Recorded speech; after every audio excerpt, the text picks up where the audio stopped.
Last time we read all the story and edited it. Today we're just going to go to the last scene that we worked on, edit that, and then we'll get into the next scene. Again, I'm sorry I'm late. It's been a pretty last couple days. I got very little sleep. Like 2 hours the night before. Last night I got a full 8, but I didn't get home until 2. I was visiting some friends that I hadn't seen in 4 years and hanging out with their kids. And they still call me Uncle Josh. It's adorable. So it was really nice to see them. They braided my beard. I was going to wear it on stream today, but it kind of came out when I slept. Didn't look very good at that point. And yeah, so I took it out. But it was a really fun night. Cooked spaghetti from scratch. Well, I didn't make the spaghetti from scratch. I made the sauce from scratch and the meatballs from scratch. And the kids helped me, and I taught them how to cook a little bit and food theory and stuff like that, or whatever you want to call it. So that was fun, and they had a good time. They got to stay up super late. Let's see. I still need to look up that book name.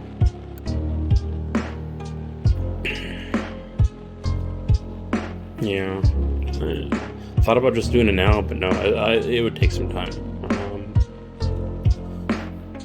Yeah, we're getting pretty far in the story. 17 pages now. Well, maybe only 16. Let's just quickly scroll down.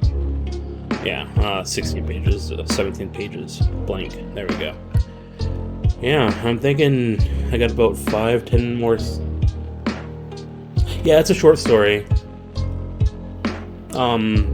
I'm looking at, so we have 16 pages now. I'm thinking it'll be another 5 or 10 pages left. I'm just estimating. I have at least 1 more, 2 more, 3 more scenes to write. I have the next one kind of sketched out in my head, and we'll see how it goes. And then don't know what the scene after that would be, but I know I'm going to make it a little bit longer. And then the ending scene. So yeah, we're doing pretty good. I haven't finished a short story in a really long time. It's been like 5 years since I finished a short story. It's just, they're harder for me. Let's see where is the beginning of this paragraph. No, where is it? There we go, in that paragraph section, yeah. So, yeah, short stories, like, with novels, I kind of like just have a writing idea, and I just kind of free write until I get into the meat of the story, and the story develops as I write. Short stories, can't work like that, because I just keep going on and on and on, and don't have an endpoint. But this story has an endpoint when I started it. So I kind of know how the last scene's already going to go. So I'm just writing to get to that point. So that's made the story a lot easier. And hopefully I will be able to tackle short stories more in the future.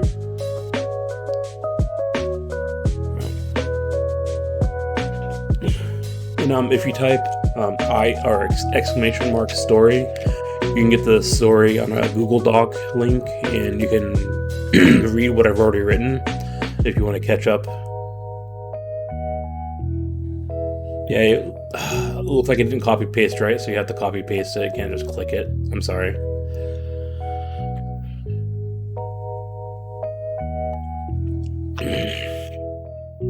Let's see, what was the scene?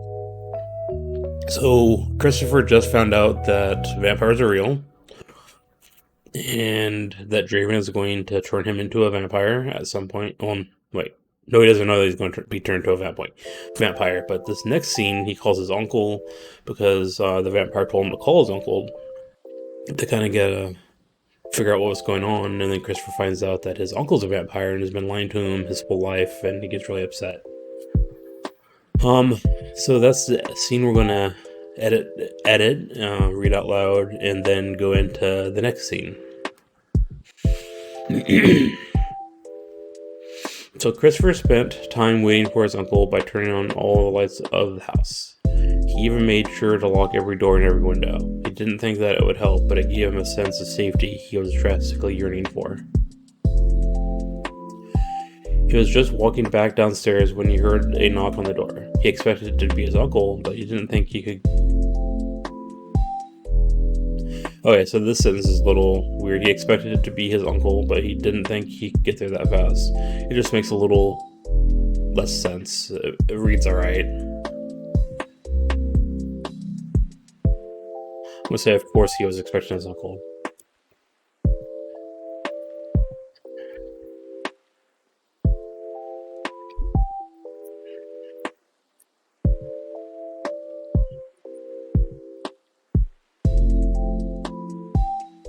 There, I think that makes a little bit more sense.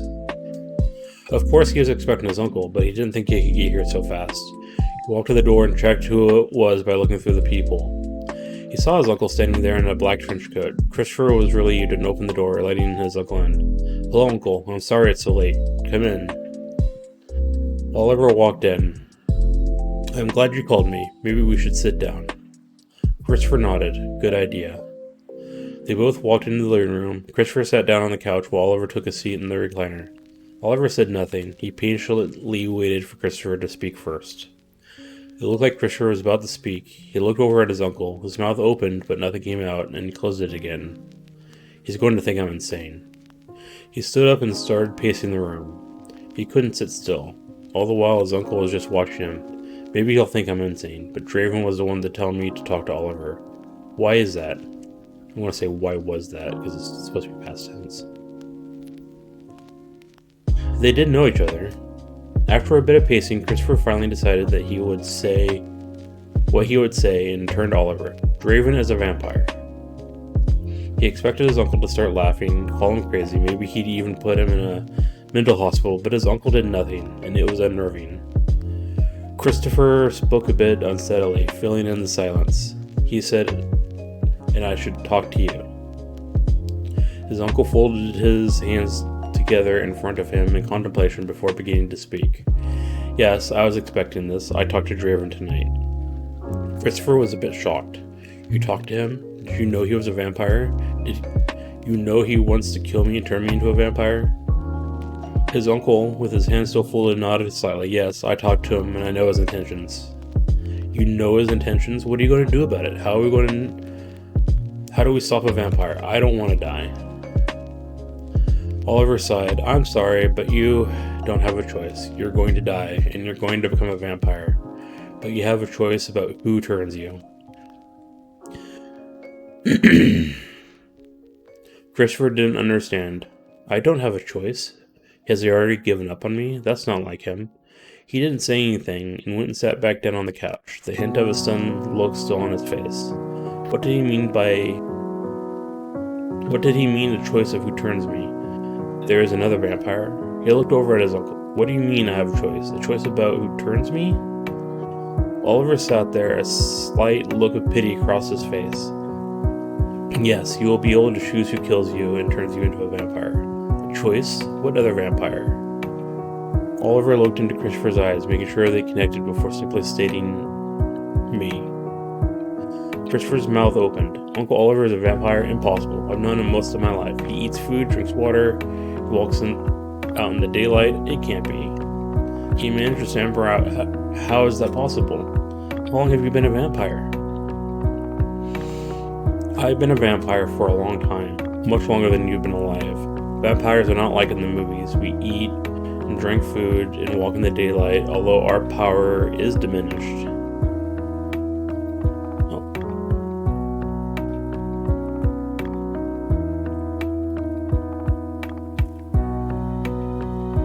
Oh, yeah, I didn't think about it that way. That's a good idea. Let me go back and look at that.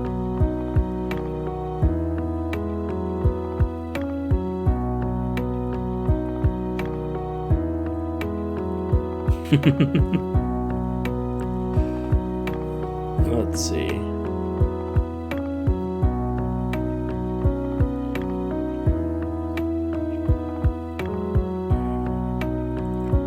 Going back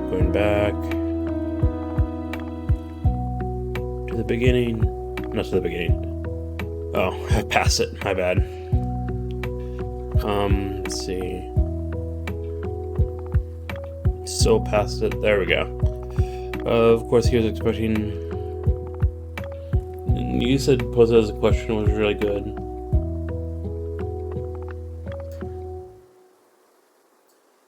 I think the question sounds better.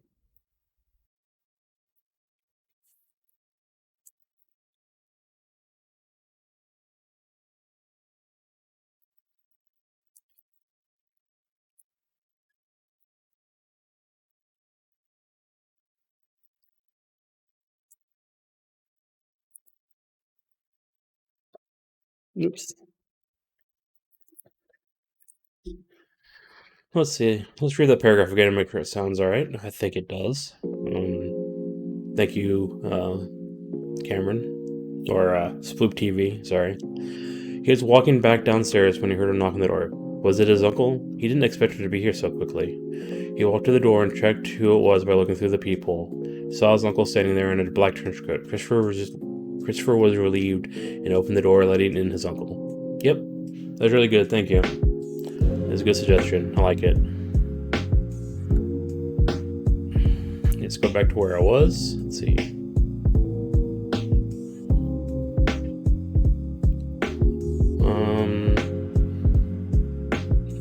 Alright, choice another. Okay, there we go. Been a vampire for a long time. Okay, I read that one. Right. Despite his shock, he was slightly relieved that vampires might not be what he thought they were. Maybe he wouldn't have to kill if he was forced to become a vampire. So, you can eat food. Does that mean you don't have to drink blood? Oliver shook his head slightly. I'm afraid that you will still need to drink blood, but you're lucky. You no longer need to kill to survive. You can drink blood from blood banks. Christopher fell back into the couch, the reality of the situation sinking in. His uncle had lied to him his whole life. He looked over at his uncle. Do my parents know what you are? Oliver nodded. Yes, they know. I've known your father since he was a boy. Your mother found out a lot later, after she was married to your father. After she had married your father. I don't need to have the word had there. After she married your father. That's much smoother. Yeah, Oliver is a vampire.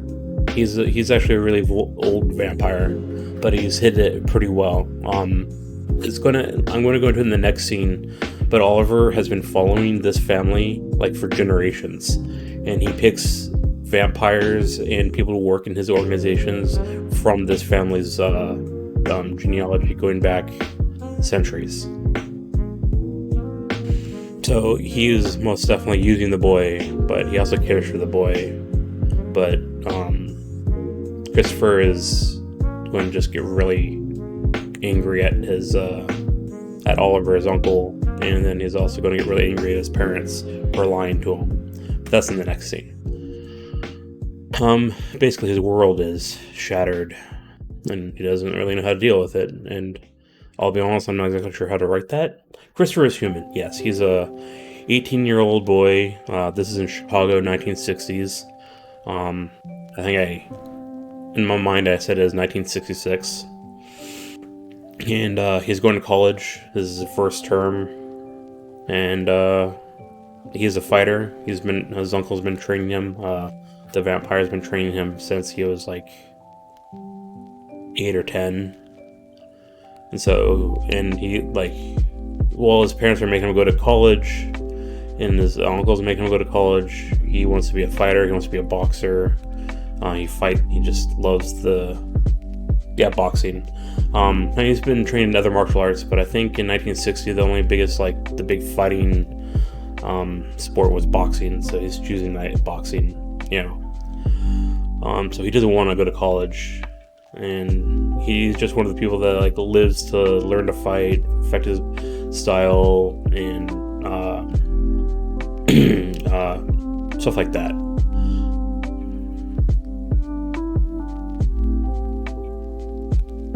That's true. I'm thinking more like a popular opinion. Like, I know MMA, they make money. They make a lot of money, but boxing, they don't make anywhere near boxing money, even now. And I know that. But with what he's learned, if it was like 2020, he'd probably want to go in the mixed martial arts, because that's what he's been trained as since a boy. But he's also learned boxing. But that was his motivation, anyways, and why I chose boxing over MMA, because MMA wasn't really a sport in America in 1960s at anywhere close to the same level, and there probably was maybe some mixed martial arts. I don't really know. See. Right. Oliver was stunned. They knew? How could they not tell me? My whole life, everyone I trusted, I was living a lie. He was furious. They knew? Why didn't they tell me? Why didn't you tell me? We wanted you to live a full life. Eventually we would have told you. I could only be ageless for so long before you'd begin to notice. Christopher glared over at his uncle and said with some amount of disgust, "How thoughtful of you. Now I have to become one of you." He didn't understand why his uncle had already given up on him not becoming a vampire. Why can't we stop Draven from turning me into a vampire? Oliver sat there, searching for the right words. When I talked to Draven, he was set on you becoming his child. It's a long story, but I won't kill him just over you. Too many other people would die because of it. You are important to me, Christopher. I care about you, but I won't let other innocent people die for you. I don't think you'd want that. Christopher was perplexed. How could other people die if I didn't become a vampire? What do you mean? Oliver continued. I could fight him. I might win. I might lose, but in the process, he is sure to kill other mortals like yourself. It's how vampires power their abilities. Older vampires can do some very powerful things, but it takes a lot of blood to do it. He would kill others to defeat me. I don't believe I would be able to kill him before he would resort to that. Oliver's right. I wouldn't want others to die for me, but I don't want to die either. So, what do we do? Just give up and I become a vampire? Oliver sighed. There isn't anything I can do. Like I said, I did give you a choice of who will sire you, either Draven or I. Christopher didn't like the alternative. He didn't want to become Oliver's child either, especially knowing how he had lied to him his whole life. I want you out of this house, out of my life. I want no part of this vampire business. Oliver stood up. I understand. This is a lot to take in. I'll leave for now, but you can't ignore this. You must make a choice. What I did was out of love for you. I couldn't stop him, but I was able to make this compromise. He won't wait for your choice. He won't wait long for your choice. If you choose me, I will at least let you live for another 10 or 20 years as a human. You'll have to decide soon. At that, Oliver walked out of the living room and out of the house, leaving Christopher with the unenviable task of having to choose. So that is the last scene that we wrote. The next scene is going to be from Christopher's perspective again. It's going to be the next day when his parents come home from a weekend vacation. He's going to confront them, and then they're going to talk about Christopher being chosen by Oliver, and then talk about how Oliver has been using the family for a very long time, although in somewhat a benevolent way. In the end, we'll probably have Christopher storming out of the house, I think, and just his life is wrecked and he doesn't know what to think anymore. And the scene after that, I want to do something. Maybe he goes to a house or his friend's house, or he just walks the streets, or I'm not exactly sure. But I want it to be like him contemplating his life and living the lie and what he wants to do. And normally I would have this play out. Oh. Let me see. Reading chat, sorry. Why not jot down this timeline on some outline Well, you have it. Or is it already in one? No, I don't usually write out my timeline, although for this is like connected to a novel, into a world that I've been creating. And so I have some things outlined in the world, but for this story specifically, and usually when I do stories, I don't usually outline them, at least not at the start. This one, I have outlined multiple scenes before I got on the stream, but I didn't do it for this stream, although I have been thinking about the next scene. So I think doing the outline is a good idea. It's just not how I have worked, but it is definitely a good structural choice.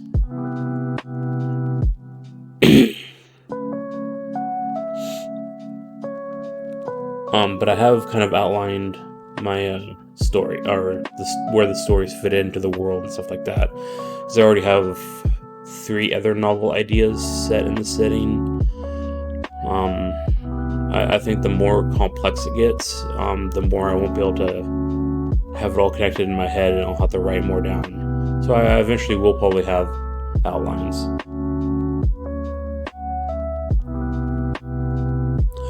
That's definitely happened to me in the past, where I'd think of something and I'd forget it. But I've been a lot better in the last few years of, like, when I actively think about my story, it's not like passing thoughts usually, it's usually like mindfulness, where I am actively thinking about the story and I'm rewriting the scene and playing it over and over in my head like a movie scene. So it gets pretty ingrained, and so when I actually sit down to writing, I have something flow out of me, I guess. But definitely in my past, there's been issues, and I think just how I think about my stories as I've learned to write them, they have gotten the process for thinking about them is more cohesive. The more complex it gets, the more I do have to write down. So I do try to write some things down.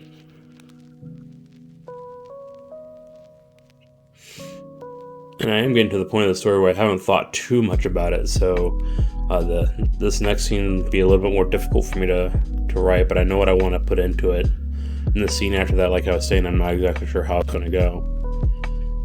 Because I really want to, like, I usually do people's thought process through dialogue, so usually I would have another character to interact with them.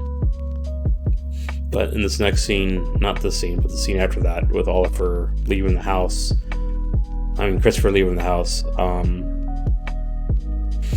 I don't know where I could put in another person for an internal dialogue, or for a dialogue, so I might end up just doing a lot of internal dialogue, which I don't feel as comfortable doing, because it doesn't have someone to play off of, so it's just like kind of like a long monologue scene, and that's not always the best. Alright, so let's see how we want to open this, right? I think Chris will be upstairs. Here's his parents coming home. Here's his parents laughing, having a good time. And then he doesn't wait for them to, like, put their stuff down. He just goes down immediately down the stairs and just says, "I know. Oliver's a vampire. You've been lying to him my whole life." And so their happy mood turns into a, like, oh crap mood, and they're, like, not even unpacked or anything. It's just as soon as they walk in the house, basically. So sometimes the first sentence can be a little hard. Let's see. All right. Yeah, Chris Roll just been upstairs.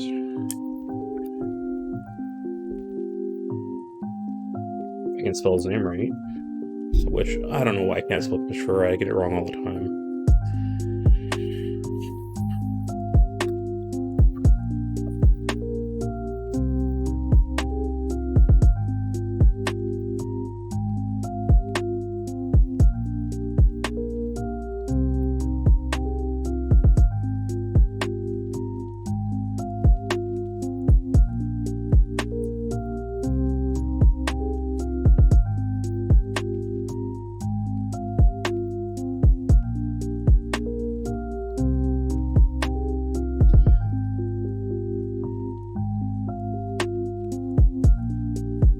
Christopher went upstairs in his room. He heard his parents come home.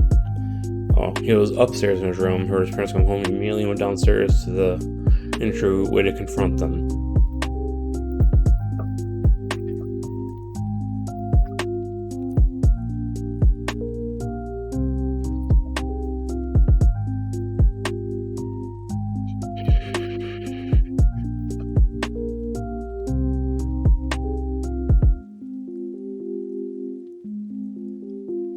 Let's see, I want to have them laugh, but it should have been on this sentence, because... No, that doesn't make sense. He didn't see that. Alright. Already making mistakes here. He immediately went downstairs to the entryway to confront them. He just...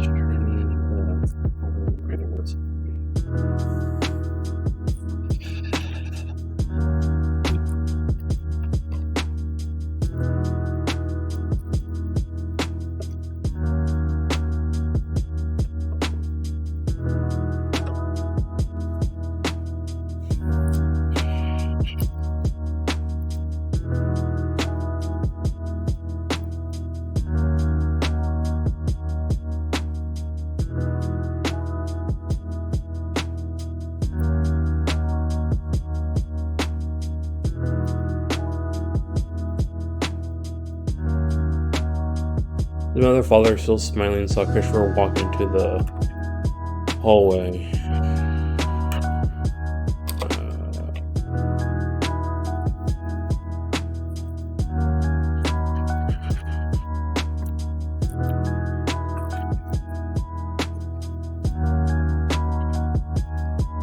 His father asked, not said.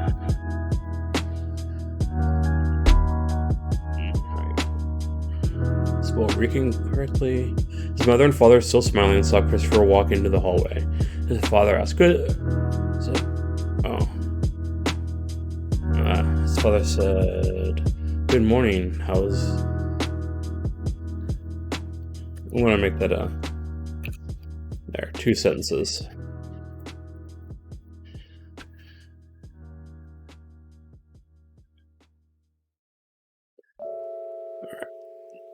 So Christopher did not return that smile.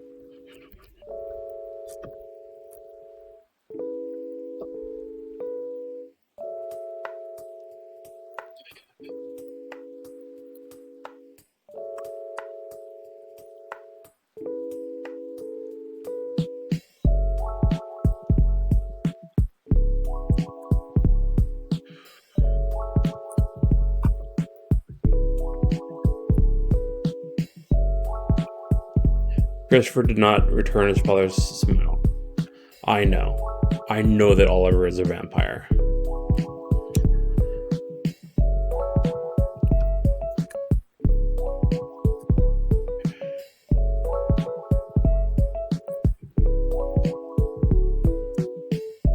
Oops.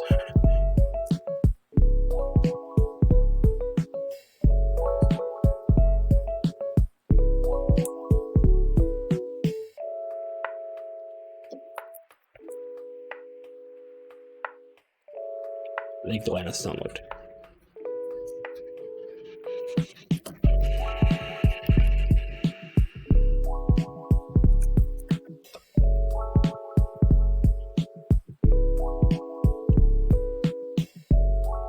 Alright, Sploop TV, thanks for stopping by. I really appreciate it and the conversation and helping with the story. I hope you have a good story run.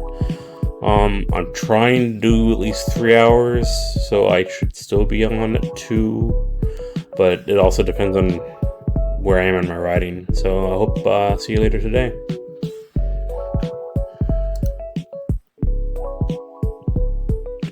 The smile on his parents' face turned to shock. They glanced at each other before looking at Oliver.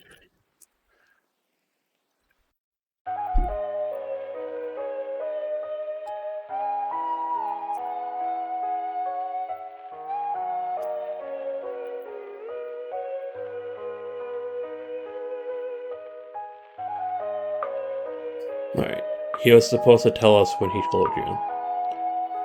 No, it's sort of right. Let's see.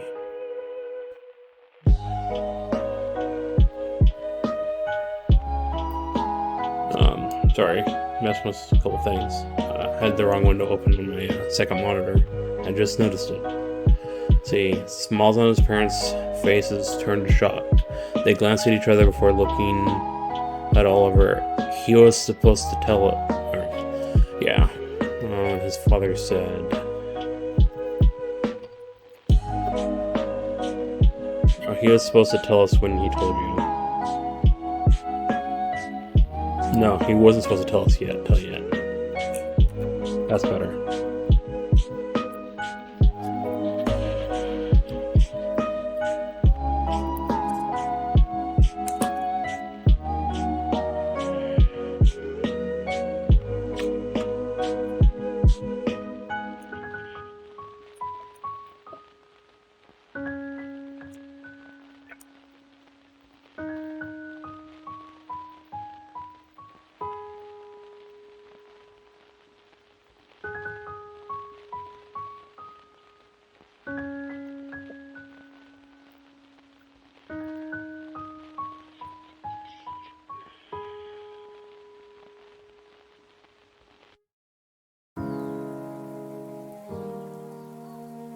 Christopher couldn't hide the anger in his voice. That's it? He wasn't supposed to tell me? That's all you have to say?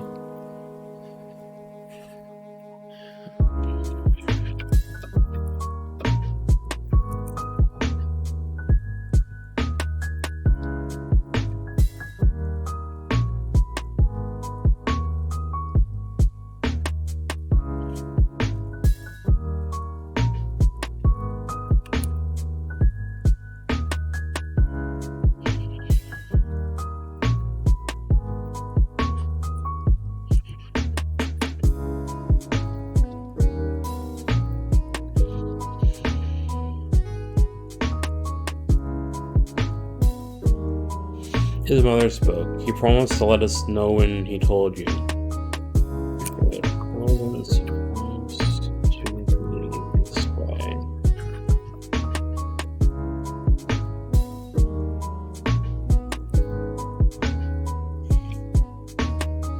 Alright. Period.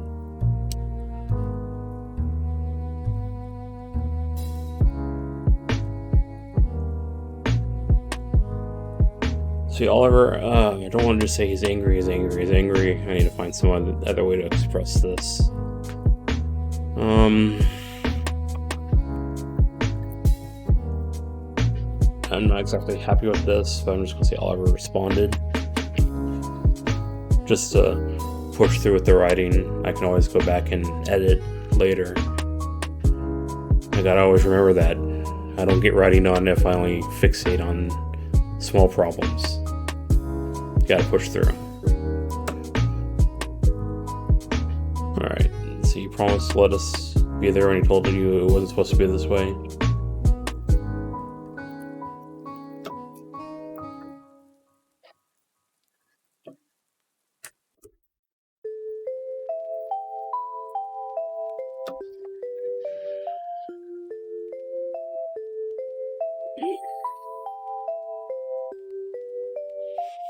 Alright, Oliver responded. I need to add the ED there. Wasn't supposed to be this way? What way was it supposed to be? He didn't say it like that, but you know.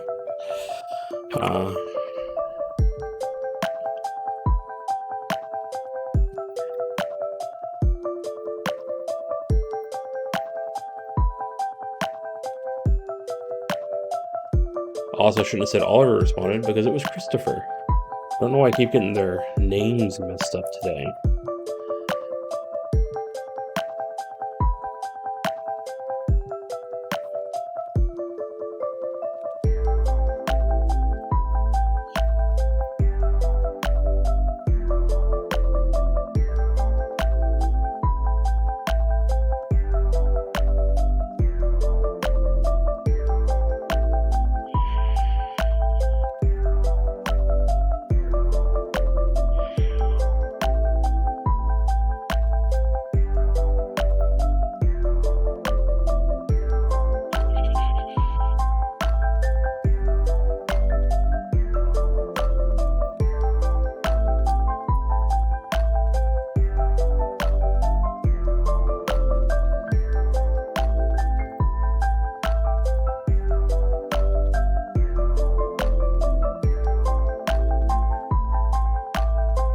Okay, so I'm trying to get Christopher to ask,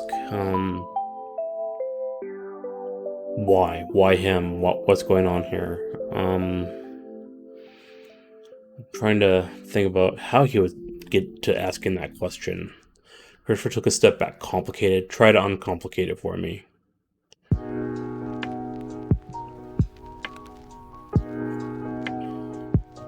Yeah, I want to add one more sentence there. Try to uncomplicate it for me. Tell me how.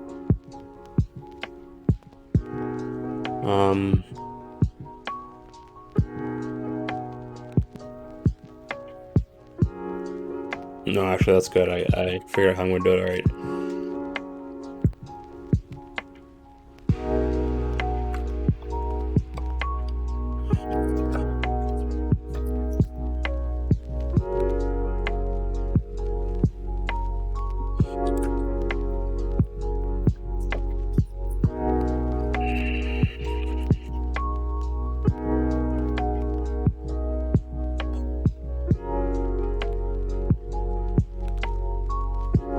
Oh, I'm getting into a trap where I said his mother spoke. Christopher responded. His father took a few steps. Christopher took a step back. His father frowned. Saying their names too often. But, anyways, that's just personal pet peeve.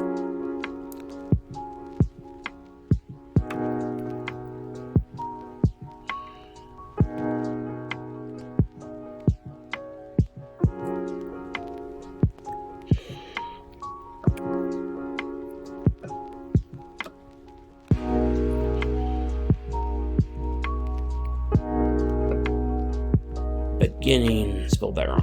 Alright, Christopher spoke. Start from the beginning.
Let's see. I was a boy when I found out.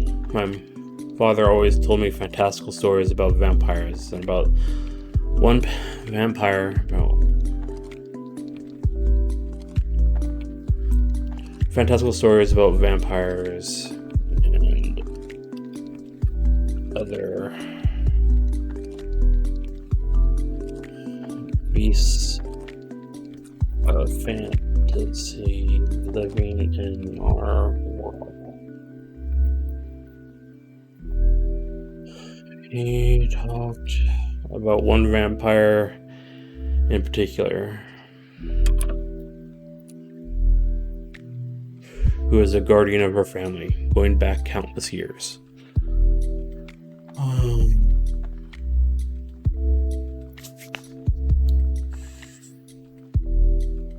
Let's see.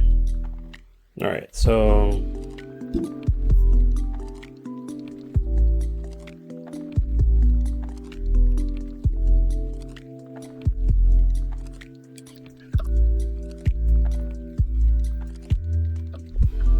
Oliver.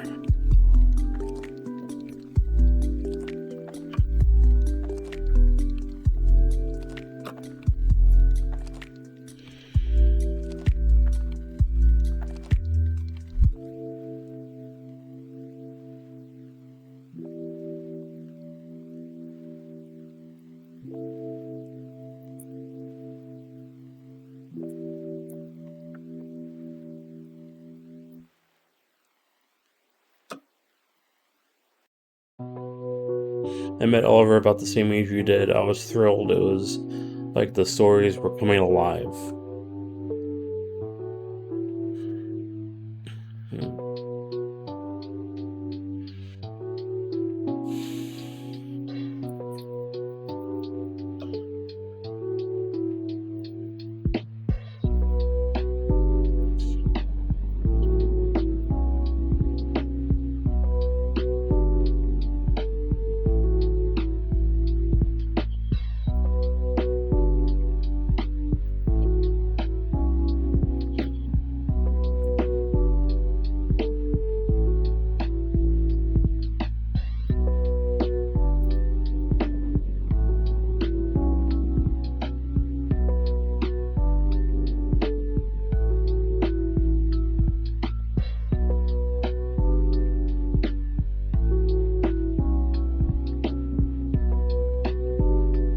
Alright, our family was chosen by Christopher since the early Crusades.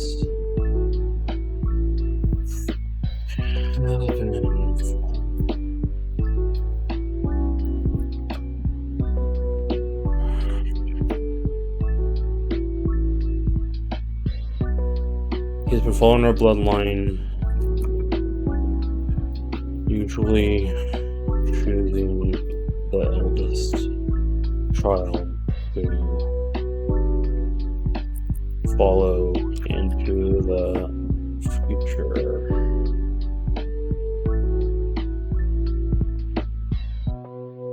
Our family was chosen by Christopher since the early Crusades. He has been following our bloodline, usually choosing the oldest child to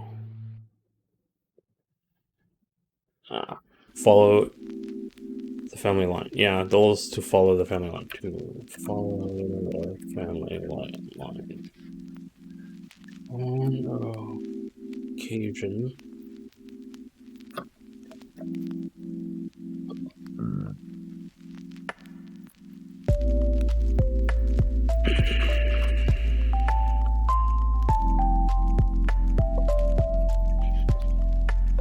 On occasion, like with me being the seventh son, he will choose to follow them as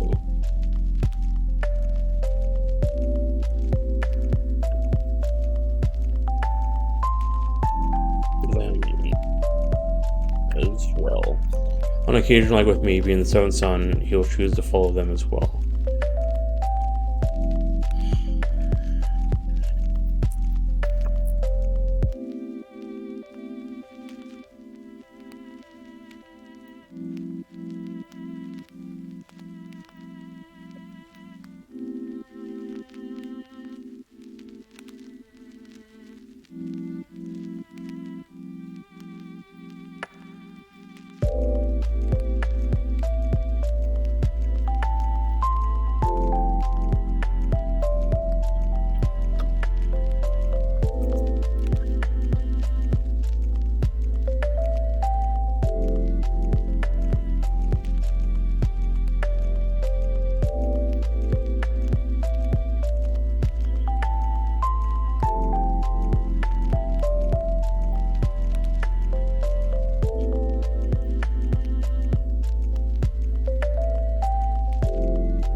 So this is where I'm getting into the meat of the story, where Christopher's finding out that his whole life has been orchestrated. Even the fact that his father had 7 sons and Christopher as the 7th son was orchestrated by Oliver.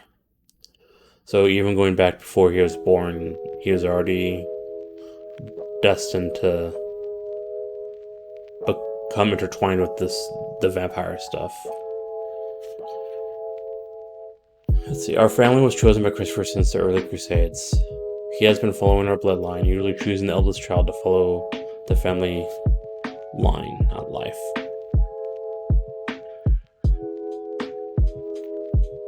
On occasion, like with me, being the 7th son, he would choose to follow them as well. He asked that I tried to have 7 sons, much like my father and mother had. Not hand. And he said sometimes the seventh son of a seventh son will turn out to be special.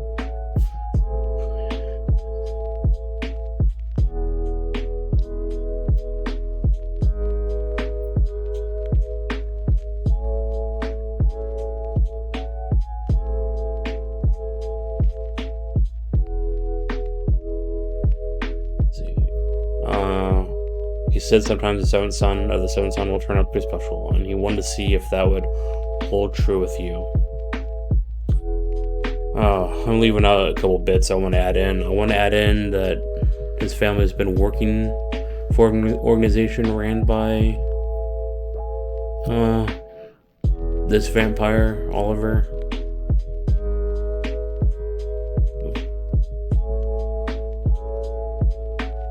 Yeah, alright. I think I figured it out.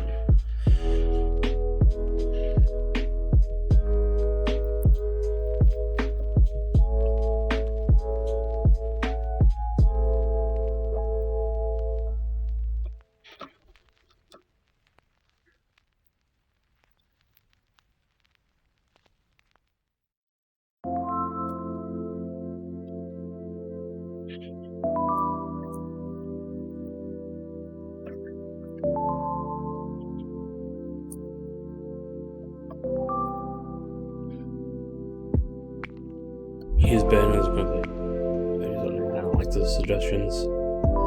Right, we have a long tradition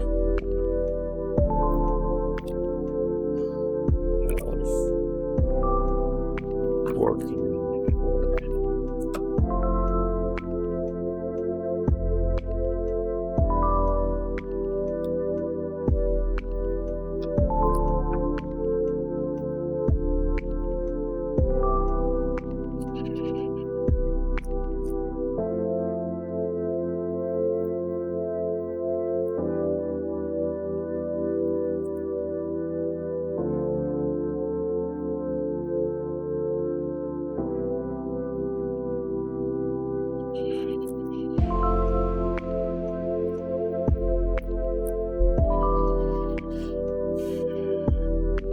We have a long tradition of working for him. You know I'm an accountant, but I'm an accountant for the organization.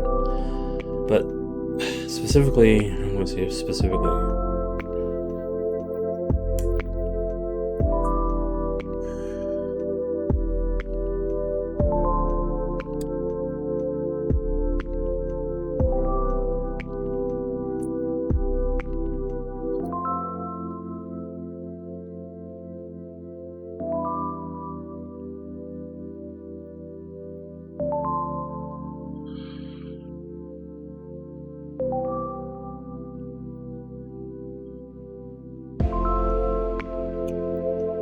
We have a long tradition of working for him. You know I'm an accountant, specifically for an accountant, the organization that he started 1,000 years ago. He has treated our family well. We owe him. So, yeah. That is his father's little spiel. In the spiel, Christopher finds out that Oliver has been grooming his family for countless generations, and it's come down to the fact that he specifically bred him, and that's how he's going to look at it. Like, Oliver told his father to have a seventh son. So, yeah, and that's how he's going to take it. So, wow, that's short. It seems might be kind of short. Because I didn't plan it out as well as the last few scenes, I guess. Not only has Oliver been working... Alright.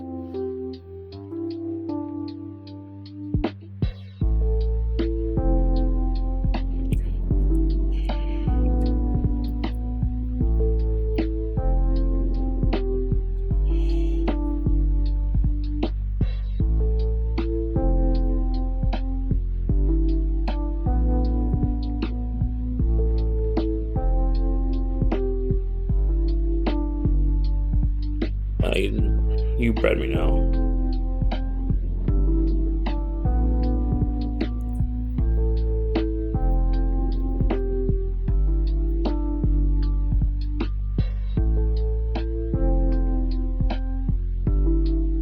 You had me because Oliver told you to?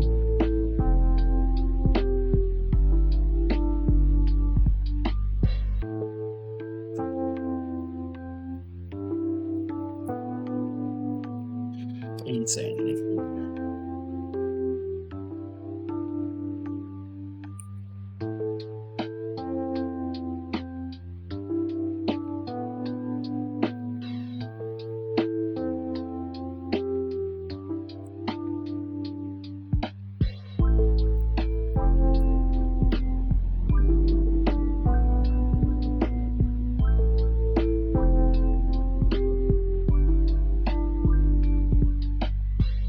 I want him to be disgusted later. I got something his father was going to do.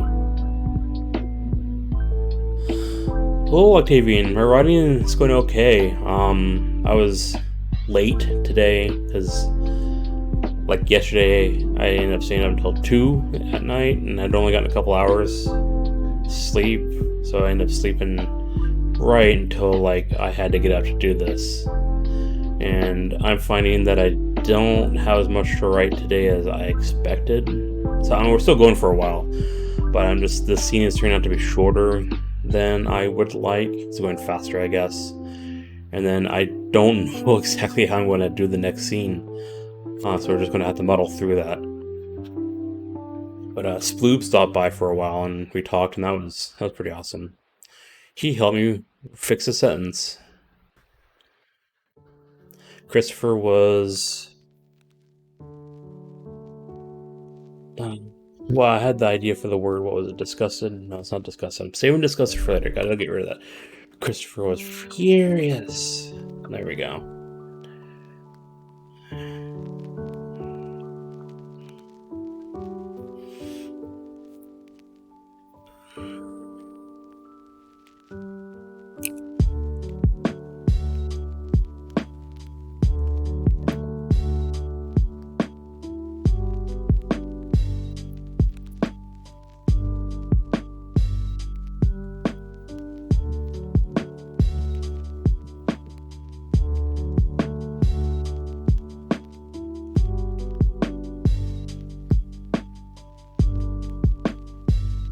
So this is where it's really going to get disgusted with his family, because he's like, he wants to turn me into a vampire, right? Instead of his family going, oh no, that's horrible, don't want you to die, don't want you to turn into a vampire, don't want you, they're going to be excited for him, saying it's an honor that Oliver's going to take good care of him, and yeah, he's just going to get disgusted. He's just, as parents, like, I want him to get as angry at Oliver and his parents as I possibly can make. So I'm making the parents kind of like a little disgusting. Because that will help change or decide Christopher's ultimate decision at the end of the story. But Christopher was furious at his family. You told me Oliver, you had me because Oliver told you to. This is insane. I can't believe you. You know he wants to kill me and turn me into a vampire, right?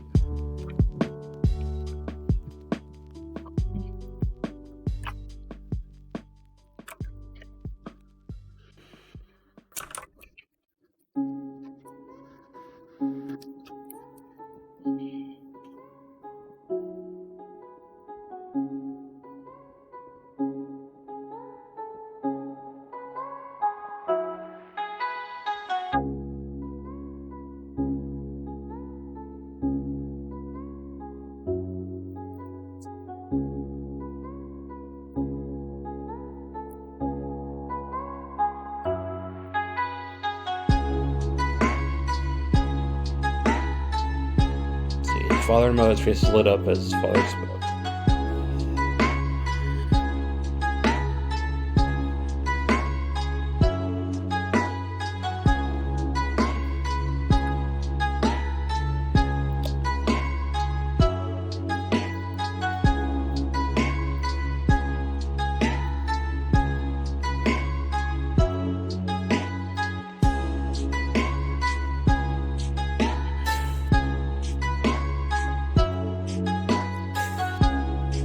Too happy with this sentence, but it'll work for now. I don't want to get fixated.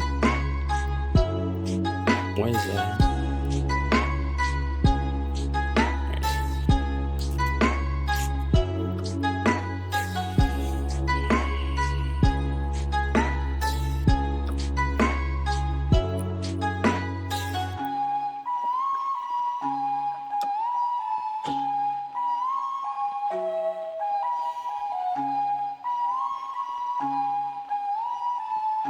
That's great. I can't believe I'm going to be alive to witness the.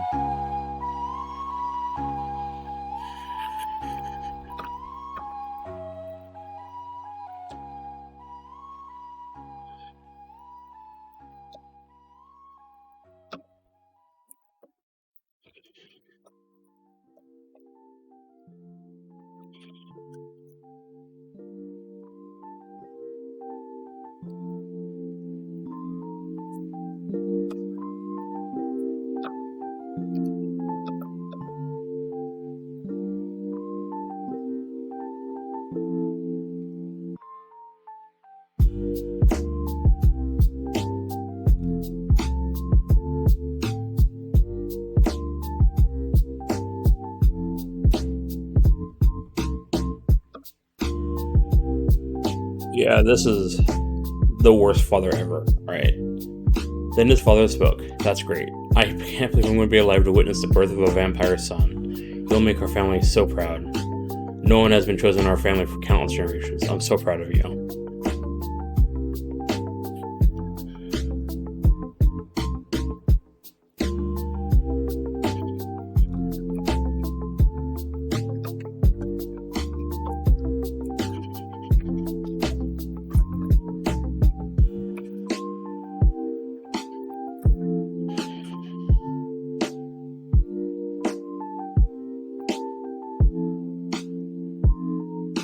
Christopher couldn't believe what he was hearing. His father wanted him to die and become a vampire.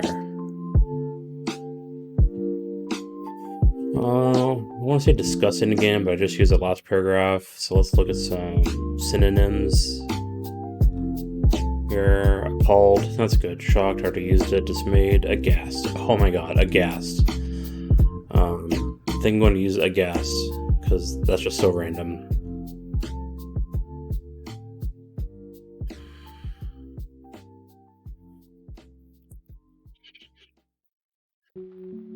Now I'm going to look up the word to make sure I used it correctly, because I haven't used that word in a very long time.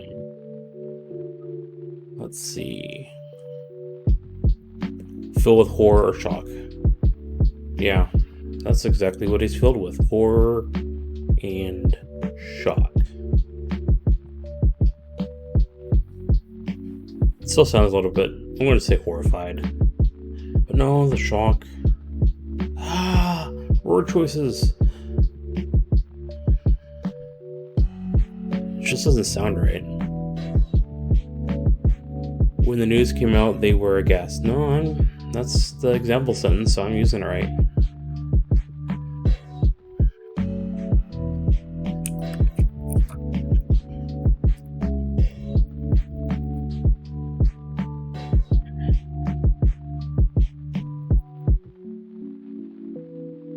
He was aghast. How could his family want him to die?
Christopher couldn't believe what he was hearing. His father wanted him to die and become a vampire. He was aghast. How could his family want this? Want him to die? Christopher wanted to respond to his... Christopher wanted to run away, escape his life. He knew he didn't want to see his parents right now.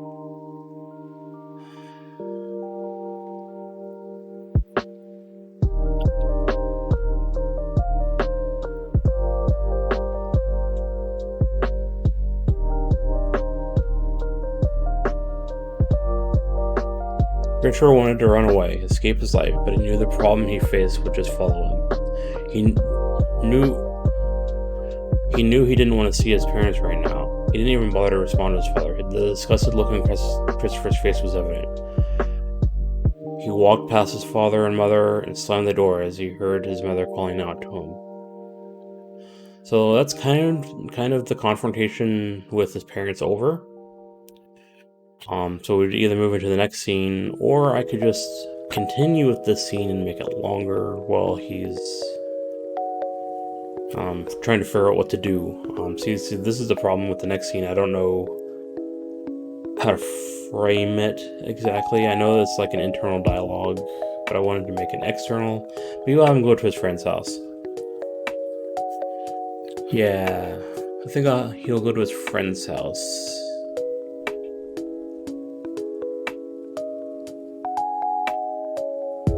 I don't know what I want to name his friend. If you guys have any 1960s American male names, throw them out. I don't have anything specific that I want, really. I might just go with Frank, although I don't really like Frank.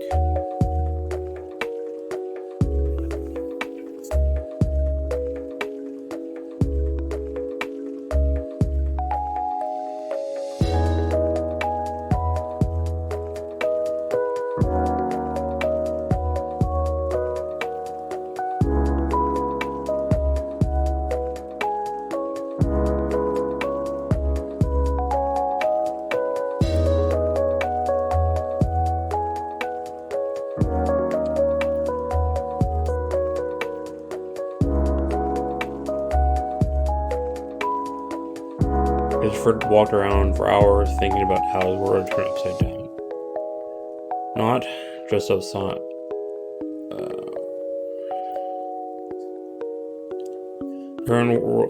His world was turned upside down.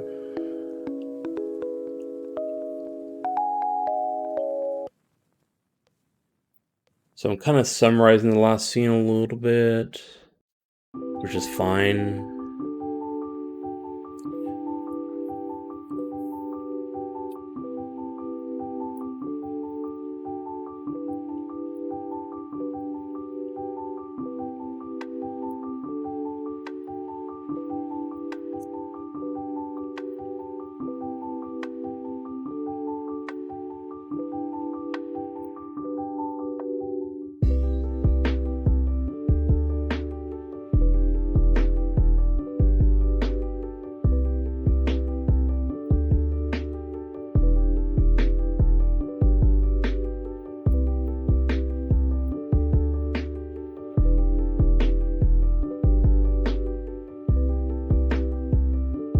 Tyler, Kurt, Robert, Jason.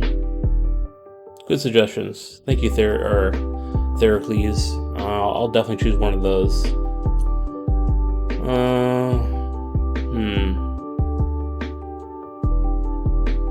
Kurt.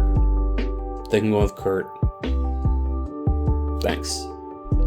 Oliver had been manipulating his family for hundreds of years. He felt like the devil was calling his due. I don't like that. He felt like... I don't know.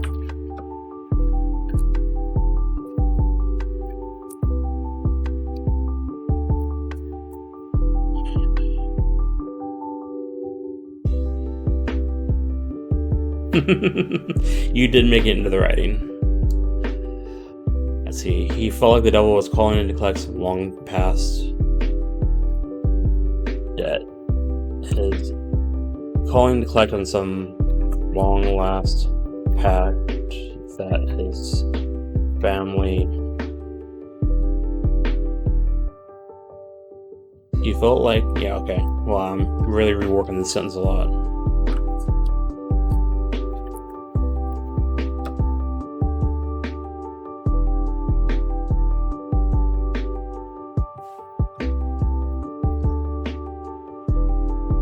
Alright. He felt Oliver was calling to collect on some long last pact that his family made with the devil. Wow. This sentence is not doing me any favors. It's messing me up. But I think it's right. He felt Oliver was calling to collect on some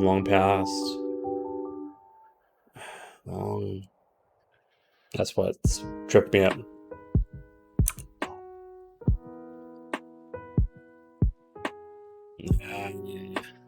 He felt Oliver was calling to collect on some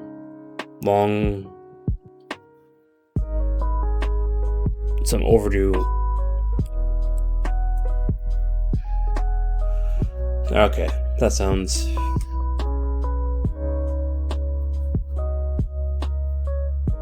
He felt Oliver was calling to collect on some overdue pact that his family made with the devil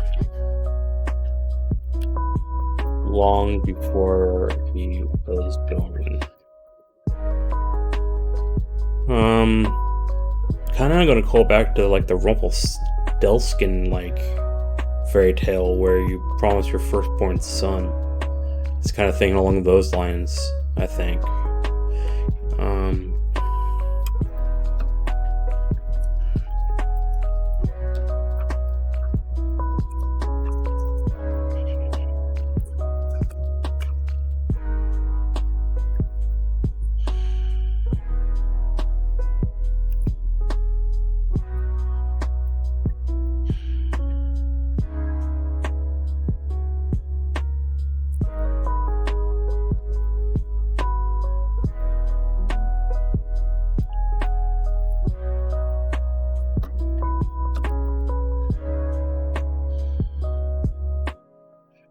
Firstborn son for some power, only this time the parents were happy to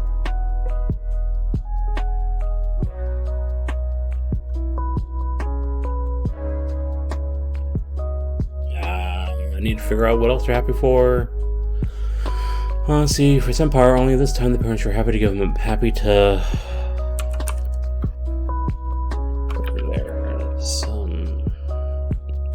see their son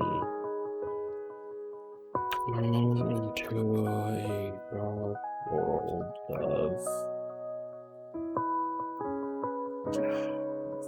death. That sounds dramatic. I like it.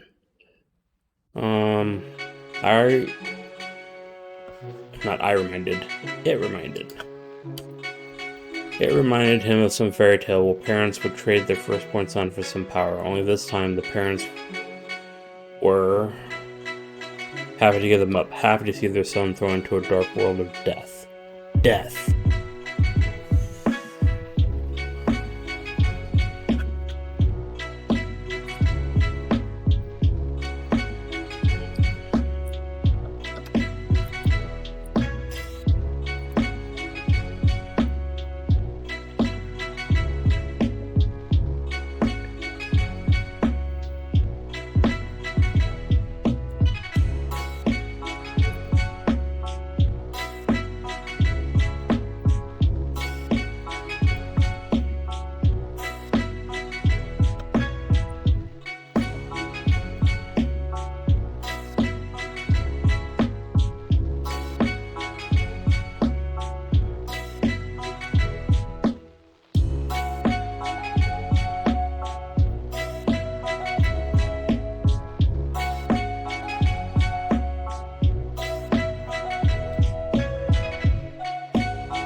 Blonde.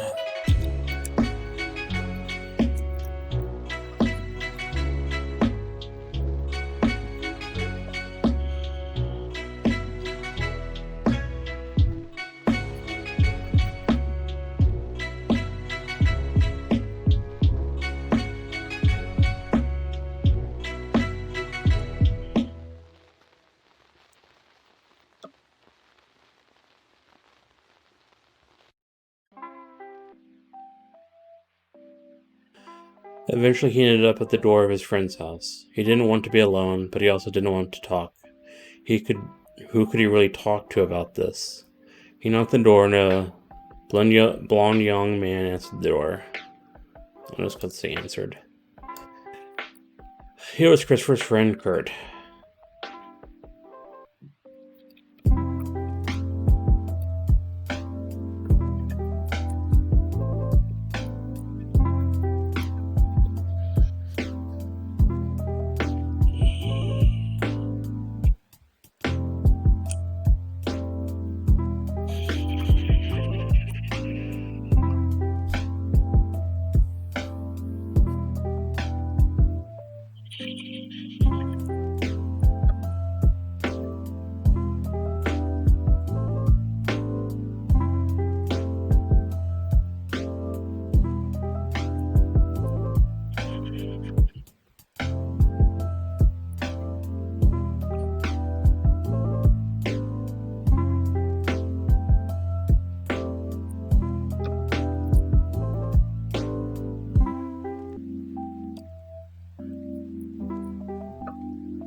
Eventually, he ended up at the door of his friend's house.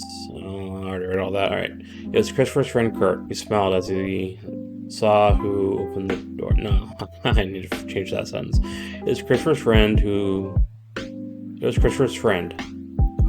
Kurt, who smiled as he saw Christopher. It was Christopher's friend Kurt who smiled as he saw Christopher standing on the doorstep. There we go. That makes more sense. Next paragraph. Ooh, we made it to page 18, I think. Yeah, we're on page 18. Good job. It's 2 pages down. Doesn't feel like it. I guess I have been at it for like an hour and a half. It's going faster than usual. Worst up is one word.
I'm going to say television instead of TV.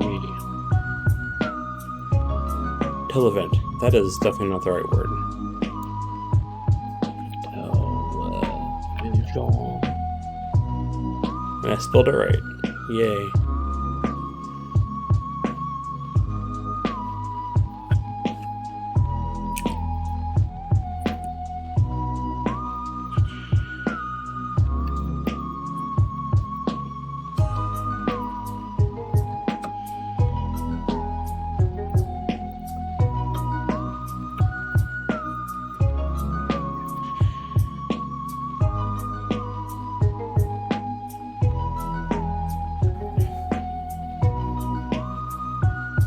Actually, I want to go back and change it that this is his friend's apartment.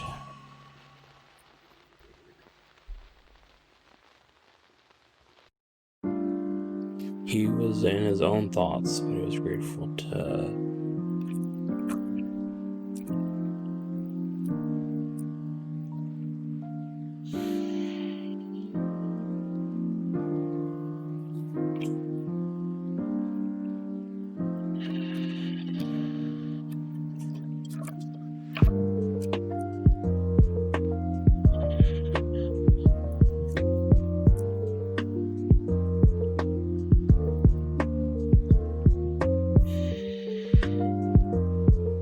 Nah, I don't like that. Christopher stepped inside and followed Kurt to his living room, where they both sat down. The television was on, and they were both looking at it. Why is it telling me it's comma? Yeah. But Christopher wasn't really paying attention to the TV. He was in his own thoughts. He was lost in his own thoughts, but he was grateful to know someone else was in the room who he could trust. Yeah, trust is important.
Kurt looked over at Christopher, who seemed to be staring into nothing. Is something wrong? You look a bit sad.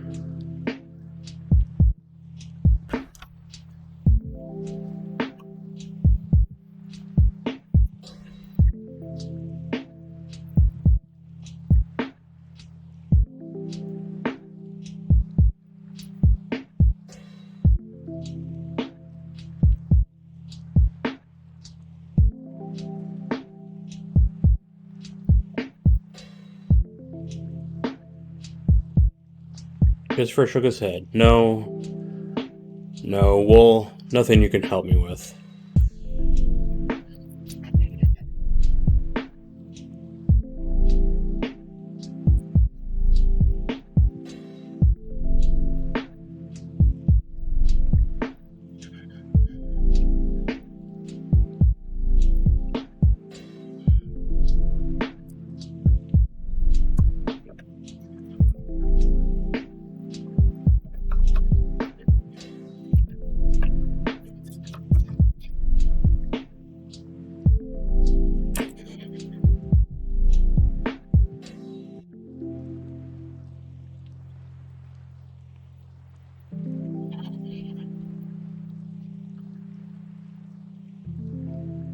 Christopher shook his head. No. Well, nothing you can help me with. I learned my family has been keeping a big secret, one that will change the rest. The one that has changed the rest of my life, and I don't see how I can change it back. We had a fight, and I stormed out.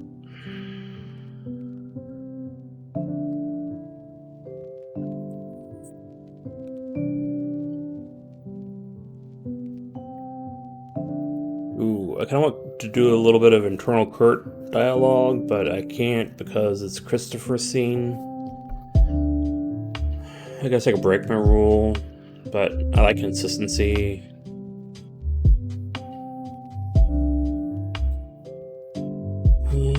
I guess I have to show it with emotion. Show, don't tell.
Kurt got a concerned look on his face. That sounds dreadful. I'm sorry. Is there anything I can do to help? Would you like to talk about it?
Christopher didn't immediately answer. He couldn't tell Kurt the truth.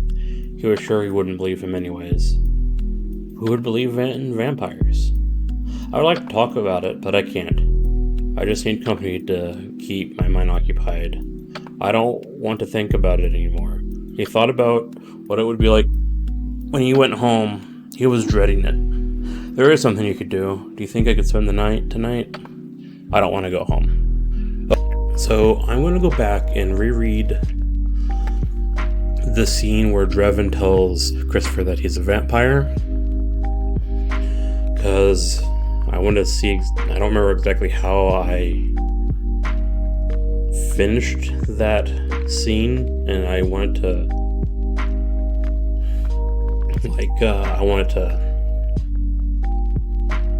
maybe change it so it makes sense that Draven comes back in this next scene. So I can kind of start wrapping it up, because I think after this scene, which I'm going to finish with a couple sentences here, I'll just finish that and I'll talk about it. There's something you could do. Do you think I could spend the night tonight? I don't want to go home.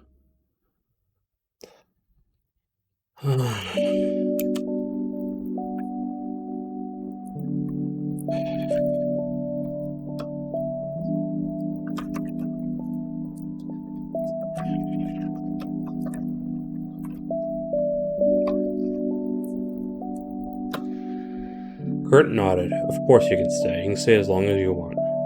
Alright, end of that scene. So let's go back and look at the Draven scene.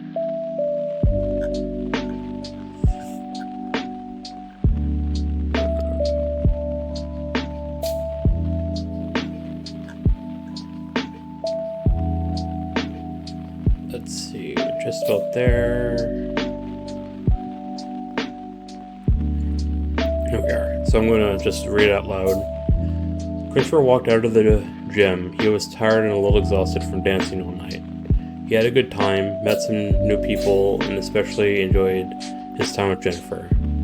That's not the right word, was a wonderful dance partner. He looked forward to seeing her again.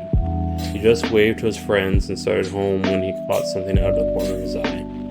Turning to look, he saw the man Draven go behind the gym. Christopher considered not following him, but his curiosity got the better of him, and he followed, along, also going behind the gym. He moved quickly to catch up to him, but despite hurrying, when he got behind the gym, Draven was nowhere to be seen. Then all of a sudden, he felt a chill come over his body and heard Draven's voice behind him. How'd he do that? Hello, Christopher. It's a pleasure to see you again so soon. You had a fun night, I hope? Oh, you had fun tonight, I hope. Christopher nearly jumped, but managed to keep calm and turned around, facing Draven. I did have fun, thank you. Are you following me? Draven nodded. You caught me. I've been following you ever since you beat up that man in the alleyway. Christopher thought back to that day. He didn't know how he knew this, but he was certain that the feeling he felt leaving the alley was his body's way of telling him that Draven had been there. He knew now that Draven was the person who killed Frank that night. Oh, I'm going to add something here. Christopher thought back to that night. He didn't know why he knew this, but he was certain that the feeling he felt leaving the alley was his body's way of telling him Draven. No, that's a long sentence right there. He didn't know how he knew this, but he was certain that the feeling he just felt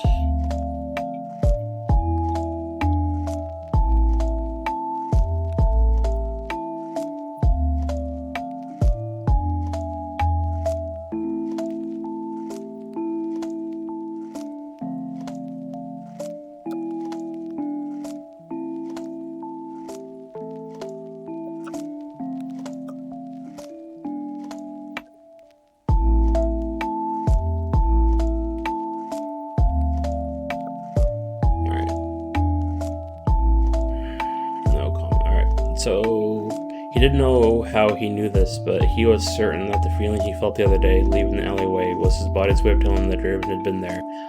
It was the same feeling he felt when Draven had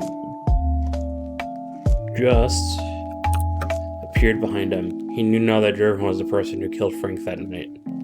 It was you. You killed Frank. So that's why I didn't want to use Frank earlier. I already used Frank in the story. That's so dumb of me. How did I not remember that? Draven grinned, showing his teeth. Christopher noticed he had bigger than average incisors. Yes, I killed that man. I had been following him for a while that night. I was the hunter and he my prey.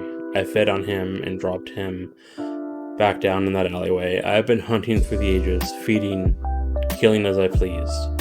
And I want you to join me.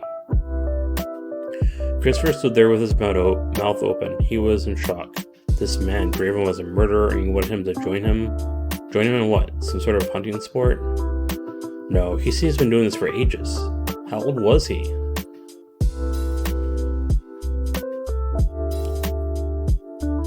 He looked at Draven again. He was no longer smiling, but he thought back to those teeth, the incisors. He said it had been feeding. No, it couldn't be, could it?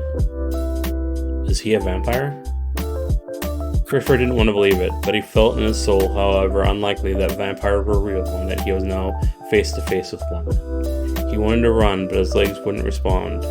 He was stuck there, unable to move, no longer able to hide his feelings. He spoke in a shaky voice. What? What do you want to hide? What do you want from me? I want you to join me, to become a vampire, and let me teach you all I know. He had a fighting spirit. You have a fighting spirit. I can nurture it and bring out the best in you.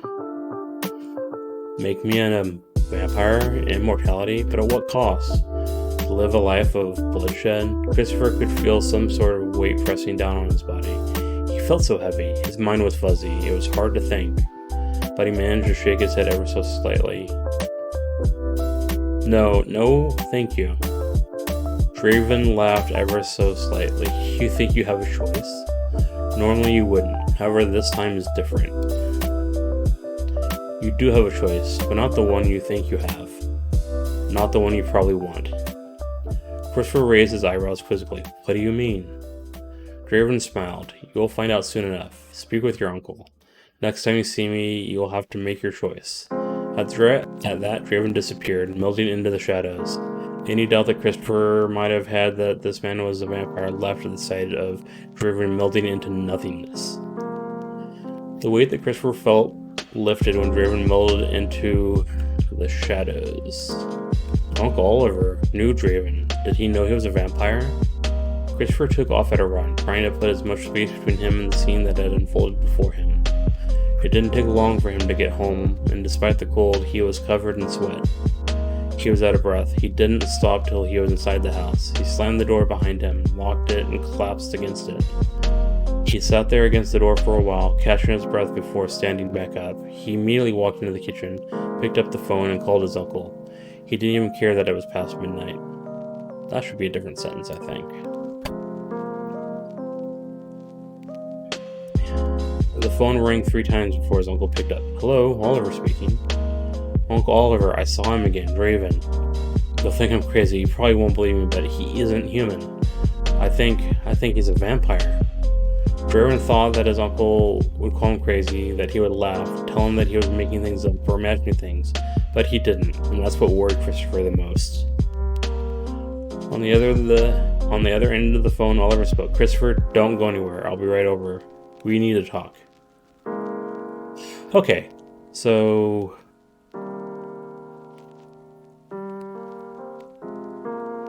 that's how that scene played out, which I think it will allow me to add Draven in one more time before the final scene. Alright, so we're going to skip a couple days in time. Kurt and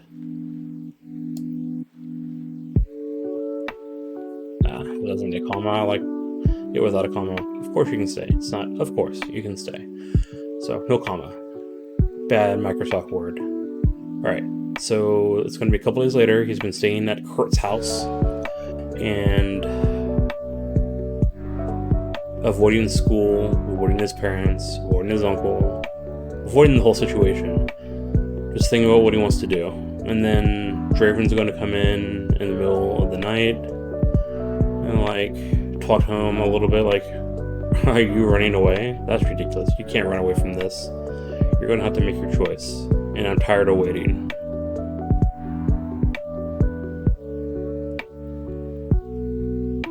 Yeah, something like that. So let's work on that scene. See if we can flesh it out some, huh? Ignore once.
Christopher ended up spending the next 2 days with Kurt, avoiding his problems.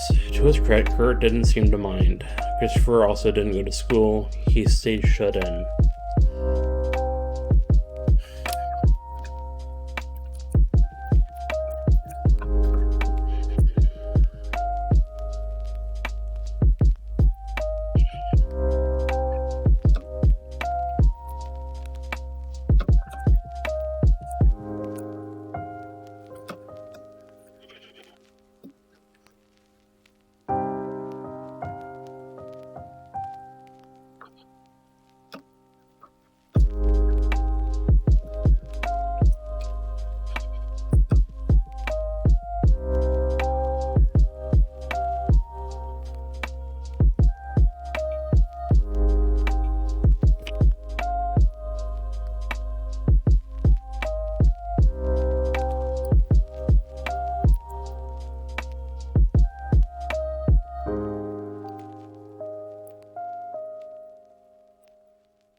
It wasn't until Thursday that he was once again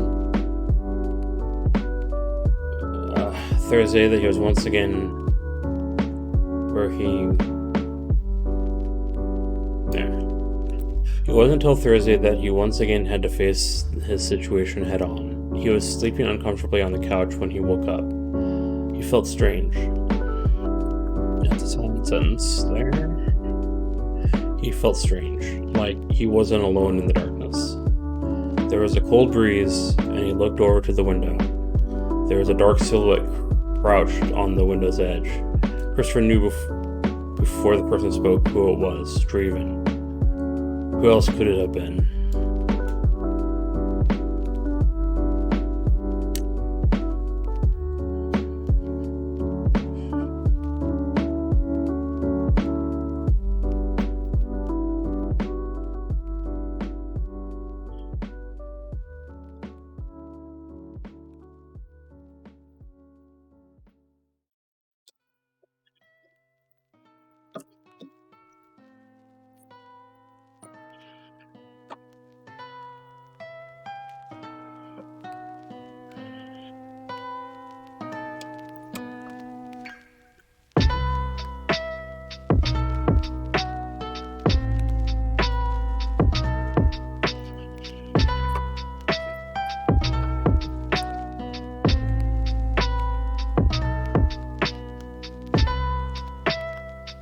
Draven spoke. You wouldn't be trying to run away on me now, would you, Christopher? I noticed you haven't been home, and you haven't gone to school.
Christopher sat up, reached over to the lamp, and turned it on. Any feelings of safety that he had developed over the last few days quickly disappeared. I don't want to be a vampire. I don't want to die. Leave me alone.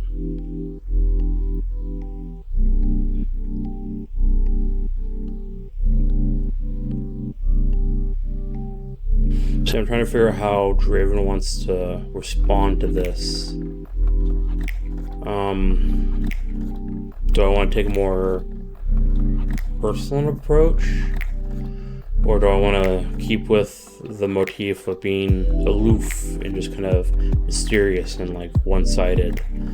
I mean, Draven is not one-sided, and I hope I've shown some other sides of him. But I kind of want, he is managing his the perspective that Christopher has on him, and I want to see if he wants to break in that role here and kind of get a little personal and show that he has some understanding about their reluctance. Just a small amount. Not enough to actually change his mind, obviously. So I'm trying to decide which way I want to go with it. See, Christopher sat up, reached over to the lamp, turned it on. Any feelings of safety he had developed over the last few years quickly disappeared. I don't want to be a vampire. I don't want to die. Leave me alone.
Sorry I haven't said much. I'm just really thinking on this sentence here and how I want Draven to be represented.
So I think this is alright.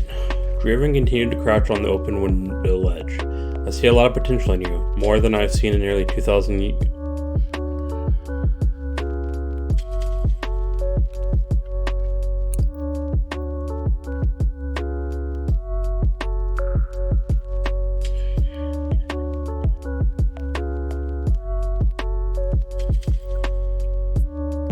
I've seen a lot of potential in you, more than I've seen in a human in nearly 2,000 years.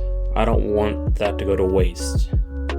Draven paused for a few moments, the first sign of hesitation that Christopher had ever seen from him. I was not given a choice when I was made. My maker saw my potential and saved me from a life of tedium. I'm doing the same for you. You will appreciate it one day. There are things I can teach you, show you, things you can't even imagine. It will be a wondrous time. You enjoy fighting. Can you not imagine all the things I've learned, what I can teach you?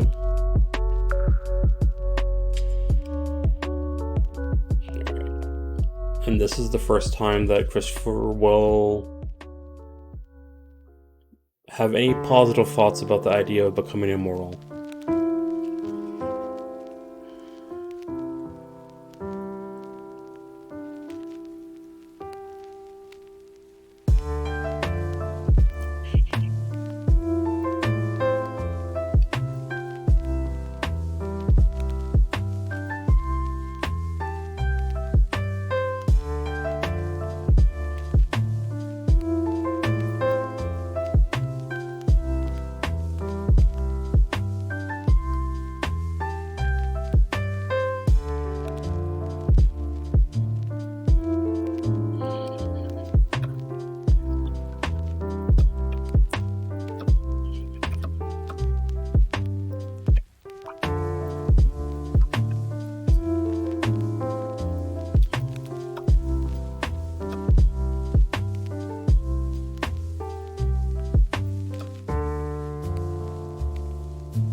Awesome, Sploob, welcome back. Thank you for the follow.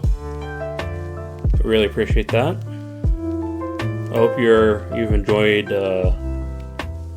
this time more than the first time you saw it, because I'm not just editing, I guess. Doing a little of everything.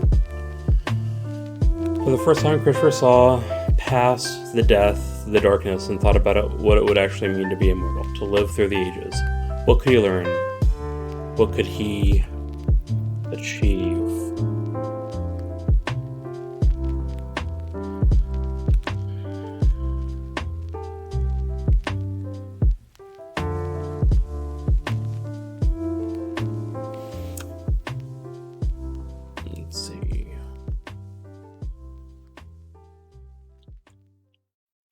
the darkness, thought about what it would actually mean to be immortal, to live through the ages.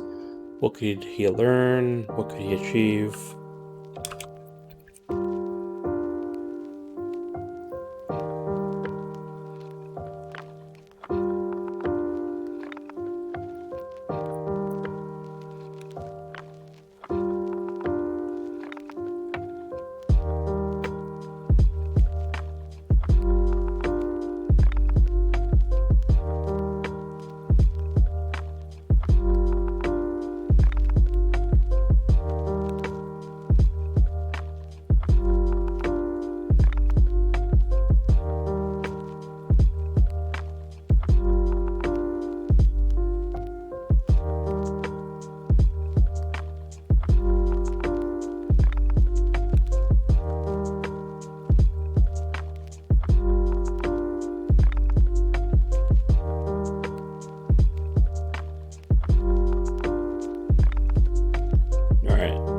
For the first time, Christopher saw past the death, the darkness, and thought about what it would actually mean to be immortal, to live through the ages.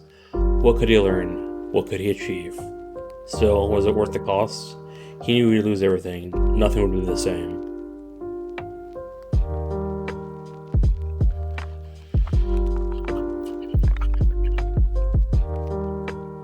He would still have to die.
For the first time, Christopher saw past the death, the darkness, and thought about what it would actually mean to be immortal, to live through the ages. What could he learn? What could he achieve? Still, was it worth the cost? He knew he'd lose everything. Nothing would be the same.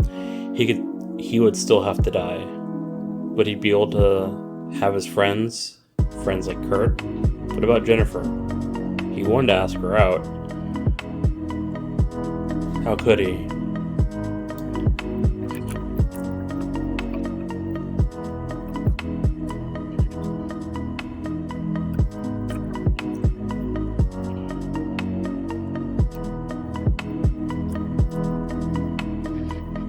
How could he if he was a vampire? He would never have a family of his own.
Windowsill. How do I spell windowsill? Oh my goodness.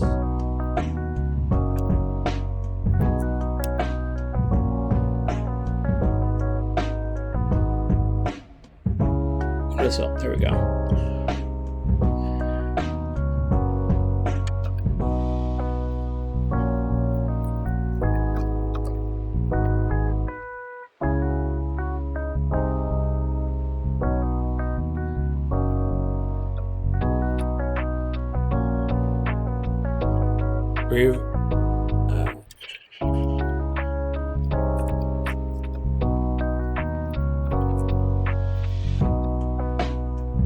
Raven sighed.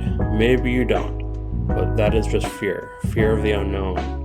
You still don't have that choice. You know the choice you do have. Will it be me, or will it be Oliver? That is the one you have to make, and you have to make it tomorrow night. You'll meet me at Oliver's place at midnight. Your week is up. I hope you don't waste it. At that, Draven dropped off the windowsill, disappearing back into the darkness. So I need to go back and add in that he only gave him a week, because I don't think I put that into the scene when he met Draven the last time. So I'm going back to make sure it's consistent.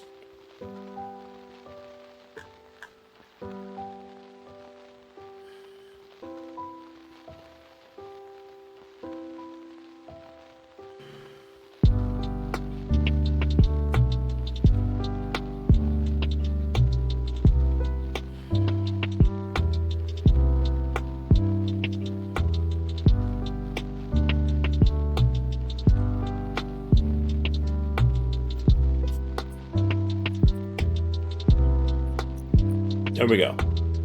Added in that sentence. You have 1 week. Perfect.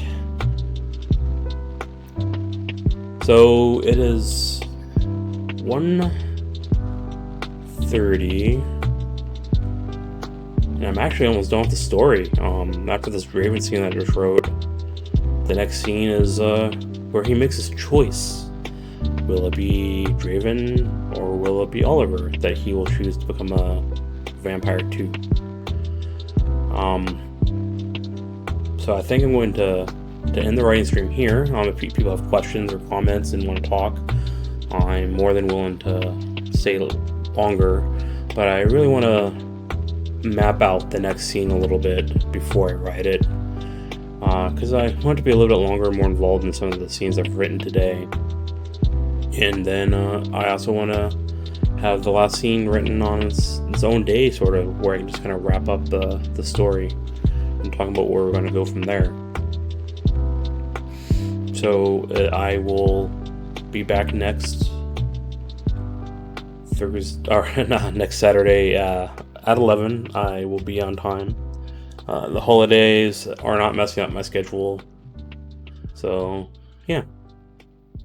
You can always find the VOD on my YouTube channel, Bell and Orange Story Corner.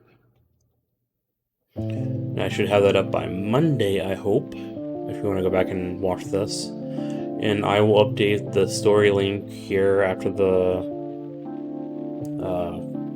stream has ended, so you can read everything that I've written so far and all the edits. Alright, I hope everyone has a good rest of their Saturday. I will be back on Monday, and I'm going to try to do World of Warcraft if the servers are up, because it's patch day, or it's the new expansion. I don't know how big of a patch it's going to be.